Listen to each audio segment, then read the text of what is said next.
We're going to do a plug-and-play remote starter for the 2014 through 2020 Rogue with the standard key. This also applies to the 2017 through 20 Rogue with the standard key. The item is not compatible with the 2014 Rogue Select. The key to the Rogue Select would be different than this key. That's how you can tell it's not compatible. We're going to start by removing the two 10mm screws behind the fuel door release and the hood release.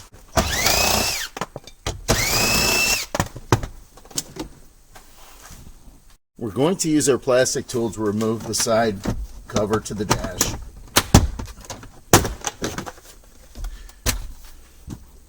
I'm going to remove the lower dash by applying outward pressure.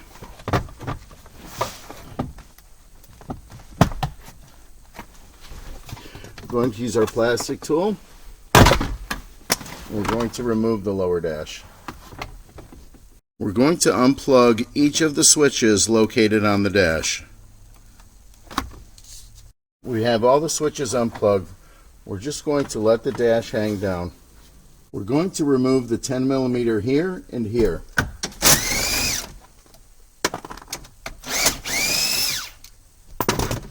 We're going to remove the small bracket. This will allow us to slide the BCM of the vehicle out. There's a clip on the top and there's a peg in the back. We just want to slide it straight out. Note the position of the BCM when you remove it. It's going to slide back in the same way. With the BCM out, we're going to install our T-harness. We're going to install our T-harness. We're going to be interrupting 4 plugs at the BCM. The green plug, the long black plug, the gray plug, and the short black plug. We're also going to install a diagnostic plug T-harness. Our T-harness has all the corresponding ends that we're going to use that are located on the BCM. We're going to start with the green plug. You want to untangle all of the plugs and keep the plugs orderly during the installation. It will make it easy when you go to put the vehicle back together. So we're going to unplug the green plug. We're going to plug our T-harness plug into the green plug port. And then we're going to plug the green plug that we removed into the T-harness. Now we're going to do the small black plug located right here, small black plug. We'll go ahead and remove that. We're going to locate our small black plug. We're going to plug that in. And again, we're keeping the wires orderly. Now we're going to go ahead and we're going to plug the black plug into the T-harness. They'll only go in one way. Now we're going to do the gray plug. We have our gray plug. We're going to unplug the vehicle's gray plug. If the plugs do not remove easily, then you do not have the clip pressed in all the way. So we're going to plug our gray plug into the BCM. We're going to make sure it clicks and locks. Very important. We don't want plugs falling out while we're driving. So we're going to go ahead and we're going to plug into the gray plug. Now we're going to do the black plug.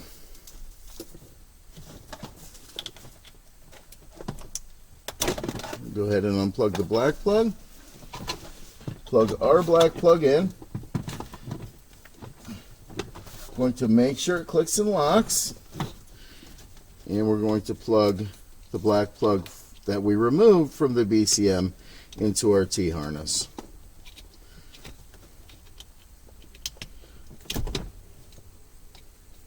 So we're going to make sure it's the right way. And it should only plug in one way, so we don't want to force it.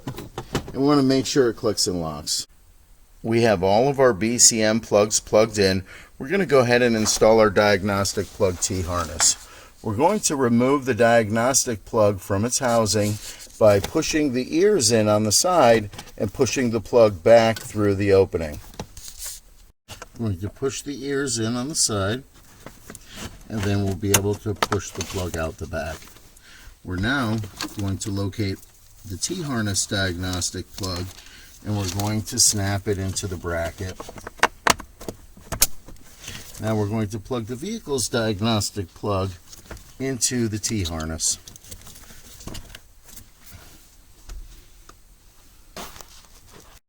We're going to pair the module to the vehicle. Now the pairing process on these vehicles can go two ways. It can go up to step 5 and be ready for the decryptor process at step 5, or it could go all the way up to step 10 for the decryptor process. We're going to see which way it goes on this vehicle. We're going to need the key to the vehicle. We're going to locate the program button on our module. We're going to hold the program button down while we insert the 4-pin data plug. We do this, the LED lights on the module are going to cycle sequentially. The first one that's going to illuminate is blue. When we see the blue light, we want to let up on the button. The light will stay blue. So I'm going to hold the program button, plug in the 4-pin, see the blue light let up. If we fail to let up, or we let up on any other color, we can redo the procedure. The lights will cycle, and they'll keep cycling. We can release on the second time. We want to release on a solid blue. So we're going to plug in the 20 pin, being very careful not to touch the button again. We don't want to touch the button accidentally. And plug in the red plug, and we're going to plug in the white plug. Now at this point, we're going to place the key in the ignition. We're going to turn the ignition to the run position. So depending on what the light does, will determine what we do. So the light went off, it came back on, it flashed rapidly. I'm going to shut the key off. The yellow and red lights are going to alternate. This is an indication that the module is ready to run the decryptor process. If the second scenario had played out, the red light would have turned on. You would have gone to step 6, and you would have put the key in and turned it to run. You would have just followed the very easy steps right here, and you would eventually come to the decryptor process. So now if you're having trouble, my phone number is on the module. You have to text and request a support callback, and I can give you a call back and help you with the programming if it goes into the longer version. So whichever steps you had to complete, this should be the end result when the module is ready for decryption. So we're going to go ahead and we're going to unplug the module. We're going to unplug the red plug, the white plug, the 20-pin plug, and then we're going to unplug the 4-pin data plug. We're going to bring the module to the computer and run the decryptor process. We're at our Windows 10 PC, and we're going to complete the programming of our module. If you need information on where to download the Flash Link Manager, click the icon at the top of the screen and watch my Flash Link Manager video. Now, there's a couple different programmers that can be used. If you watch the video, I go through the different programmers and show you what's different about them. We're using the Flash Link 4. So we have our Flash Link 4 connected. We're going to plug our module in. We're going to go ahead and plug the module in.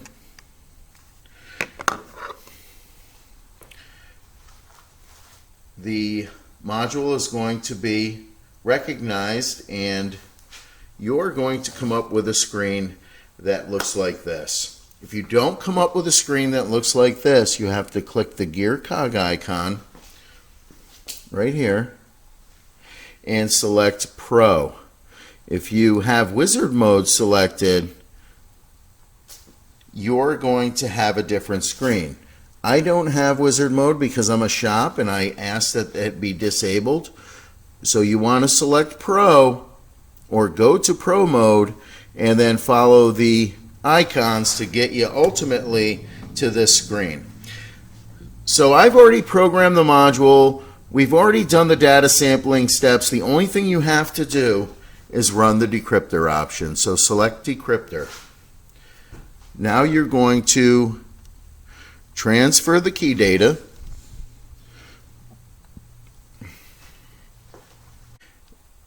This process can take several minutes.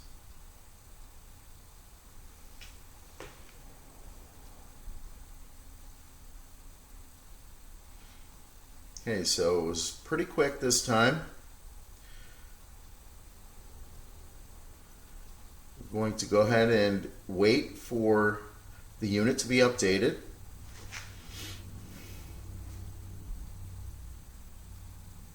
Now we have an indication that the process is complete. We're going to return to the vehicle with the module and complete the installation.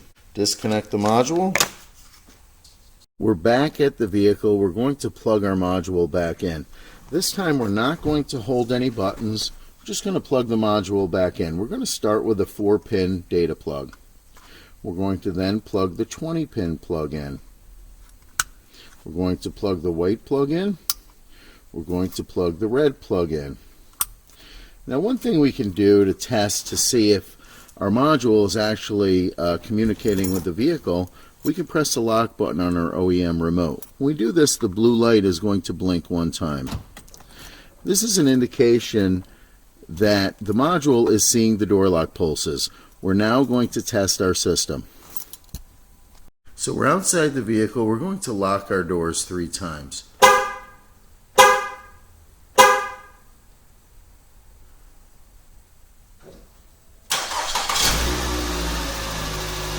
Our vehicle is going to crank start and run for 15 minutes. We can go ahead and we can shut the vehicle off.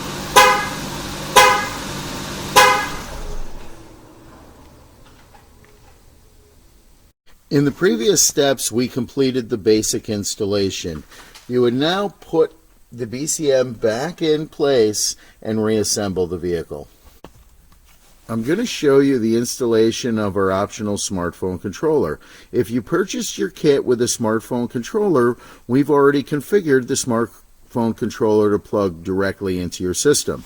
So in order to plug it in, you would locate the blue plug banded on your harness, and you would plug the blue plug from the smartphone controller into the blue plug. When you do this, the module is going to turn on. It's going to immediately start searching for GPS signal. That's what the red light is an indication of, GPS activity. Then there's a green light that's going to indicate cellular activity. So it's going to start searching for signals. We're going to put the module on the dash with the appropriate side facing down, and we're going to let it acquire a signal. In order for you to pair the module, you will perform a simple pairing routine shown in a private video that you will receive a link to with your kit. We're outside the vehicle with the Mycar app up and running. We have battery voltage, signal strength, runtime, temperature inside the vehicle, and door lock status indicator. We're going to go ahead, we're going to lock the doors. And you see that the status changed. The doors are locked now. We're going to unlock the doors. And we have our device confirming. We're going to now start the engine.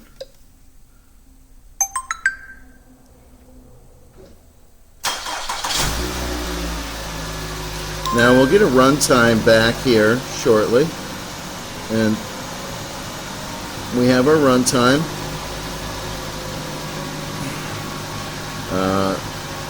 We're going to go ahead and we're going to shut the vehicle down. Now if you noticed, our runtime is updated. I have the unit set for 30 minutes. So the runtime is 30 minutes. We're going to go ahead and we're going to shut the engine off. And you should check the listing if you're concerned about whether the runtime is 15 minutes or 30 minutes. In the listing description, it will let you know what the runtime is going to be set for. So now, along with starting the vehicle, locking and unlocking, we can also locate the vehicle using the GPS locator. And that's exactly where the vehicle is. So I have my BCM back in. I haven't put the bracket on yet. I'm going to stow the module up here in this area. So I'm going to put my 14-inch zip through the slot on the Evo. I'm going to go up around the harness that I want to secure to. Then I'm going to go back through the Evo. I'm going to insert the end into the zip. And I'm going to go ahead and tighten it down so that the module is up behind here, out of the way. I'm going to reassemble the vehicle. So if the whole smartphone thing isn't for you, but you want a little bit more range and a small compact remote, you can add the RFK411 to the system also. The RFK411 plugs in exactly the way the Mycar smartphone controller does. However, there are different programming steps, and we have videos that we send with this system for you to be able to pair the module to the remotes. We've installed and paired the RFK411 to our system. The RFK411 is a one-way remote and has an effective range of 2,000 feet. We're going to lock the doors by pressing and releasing the button one time. We're going to unlock the doors by pressing and releasing 2 times. We're going to start the engine by pressing and holding.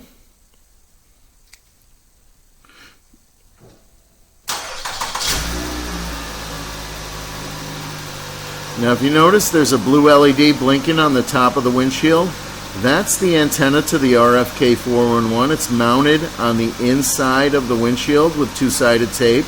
You have to run the wire down to the Evo and plug it in to the same spot the Mycar smartphone controller plugs in, and then you perform the pairing routine that we send you with your kit.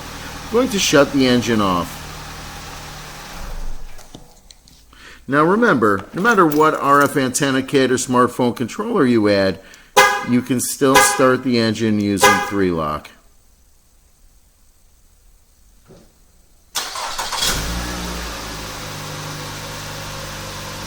And of course, if you decide you don't want to go out, you can shut the vehicle off.